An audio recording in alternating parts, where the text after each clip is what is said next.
Les rivalités entre la Grèce et la Turquie sont anciennes, mais la tension est montée d'un cran ces derniers jours. Lundi, Ankara a envoyé un navire de recherche sismique escorté de 2 navires militaires au large de la petite île grecque de Castellorizo. La Turquie affirme que le bateau effectue une mission de recherche. Athènes, de son côté, y voit une violation flagrante de ses droits souverains et a placé sa marine et son armée en état d'alerte. Le risque d'un accident est réel lorsque tant de moyens militaires sont amassés dans une zone aussi restreinte. Dans ce cas, la responsabilité incombe à celui qui est à l'origine de cette situation. Athènes et Ankara se disputent la souveraineté de plusieurs secteurs de la Méditerranée, dans lesquels pourraient se trouver d'importantes réserves d'hydrocarbures.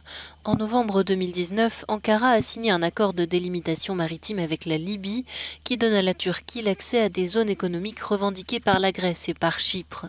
Le 6 août dernier, Athènes a contre-attaqué, concluant son propre accord avec l'Égypte.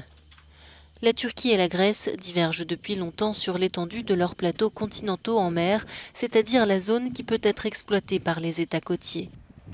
Athènes affirme que, selon le droit international, ces îles, aussi petites soient-elles, ont leur propre plateau continental et donc le droit de déclarer une zone économique exclusive. Mais la Turquie conteste cette affirmation, estimant que les petites îles grecques, qui se trouvent à quelques kilomètres du rivage turc, ne peuvent pas avoir de plateau continental. L'attitude de la Grèce dans la mer Égée et la mer Méditerranée est malveillante.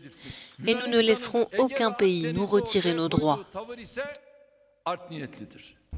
Malgré les avertissements de l'Union européenne, la Turquie a intensifié ses opérations de forage au large de Chypre, envoyant un 3e navire. La France a condamné ces agissements et a renforcé mercredi sa présence militaire en Méditerranée, affirmant qu'elle souhaitait faire respecter le droit international.